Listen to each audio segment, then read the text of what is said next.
રાજકોટમાં રાજ્યકક્ષાના ખેલ મહાકુંભ 3.0નો 4 જાન્યુઆરીના મુખ્યમંત્રીએ પ્રારંભ કરાવ્યો હતો। સૌરાષ્ટ્ર યુનિવર્સિટીના એથ્લેટિક્સ મેદાન પરથી ખેલ મહાકુંભનો શુભારંભ કરવામાં આવ્યો હતો।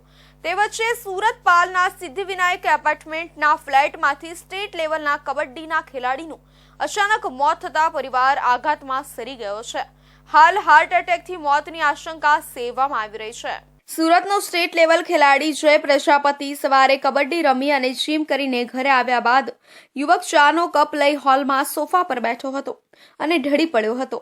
જ્યારે રાત્રે પરિવારના સભ્યો ઘરે આવ્યા તો મૃત હાલતમાં મળી આવ્યો હતો। પોલીસે પોસ્ટમોર્ટમની દિશામાં કાર્યવાહી કરી આગળની તપાસ હાથ ધરી છે। પિતરાઈભાઈ સોલવીને જણાવ્યું હતું કે જય મુકુંદભાઈ પ્રજાપતિ ઉંમર વર્ષ 25 હતી અને રહેનાર તે પાલ સિદ્ધિવિનાયક એપાર્ટમેન્ટમાં રહેનાર છે। ટ્રેડમાર્ક રજિસ્ટ્રેશનના કામકાજ સાથે સંકળાયેલો હતો। પરિવારમાં માતા ડાયમંડમાં કામ કરે છે અને પિતા ફર્નિચરના કામકાજ સાથે સંકળાયેલા છે। ગત રોજ સવારે રોજિંદાની જેમ જય કબડ્ડી રમી અને જીમ કરીને આવ્યા બાદ નહાવા માટે પાણી મૂકી ચા લઈને હોલમાં સોફા પર બેઠો હતો ત્યારે પરિવાર પોતાના કામે નીકળી ગયો હતો। જય મુકુંદભાઈ પ્રજાપતિ એક કબડ્ડી ખેલાડી હતો।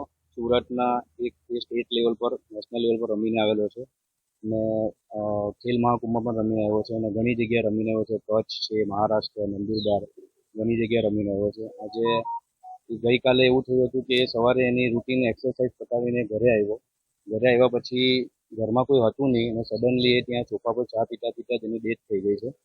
અમને બધાને જાણ બહુ મોડેથી થઈ જેથી કરીને અમે કંઈ કરી નહીં શક્યા। આજે કબડ્ડી જગતની અંદર જેટલા પણ સુરતના ખેલાડીઓ છે એ લોકો આજે એને એક શ્રદ્ધાંજલિ રૂપે એ લોકો એને જોઈ છે અને આજે બધું કબડ્ડી ખેલાડી જે છે બધા નિરાશ થયા છે આ જે એક બનાવ બન્યો છે એના કારણે। રાત્રે પરિવાર ઘરે આવતા દરવાજો ખોલતા જ જય સોફા ઉપર જ બેભાન હાલતમાં મળી આવ્યો હતો, જેને લઈ પરિવાર 108ની મદદથી જયને સિવિલ લઈ આવતા ડોક્ટરોએ મૃત જાહેર કર્યો હતો। જયના મોતને લઈ પરિવાર પણ આશ્ચર્યમાં મુકાઈ ગયો છે। જય તંદુરસ્ત અને કબડ્ડીનો ખેલાડી હતો।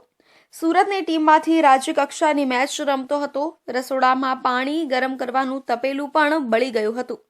સોફા પર ચાનો કપ પણ એવો જ એટલે કે અડધો ભરેલો મળી આવ્યો હતો। હાલ પાલ પોલીસ તપાસ કરી રહી છે। મિત્રોએ જણાવ્યું હતું કે ધોરણ 11થી જ જય કબડ્ડી રમતો હતો। જયે 6-7 વર્ષમાં જુનિયર સિનિયર સ્ટેટ લેવલની કબડ્ડી ખેલ મહાકુંભમાં કબડ્ડીની રમતમાં ભાગ લઈ સુરતનું ગૌરવ વધાર્યું હતું। હાલ જય સુરત ડિસ્ટ્રિક્ટ એસોસિએશનની ટીમમાંથી કબડ્ડી રમતો હતો। જયે ગ્રેજ્યુએશન કેપી કોમર્સ કોલેજમાંથી પૂરું કર્યું હતું। તો આ હતા અત્યાર સુધીના મહત્વના સમાચાર। નવા સમાચારો માટે જોતા રહેજો ઇન્ડિયા ન્યૂઝ ગુજરાત।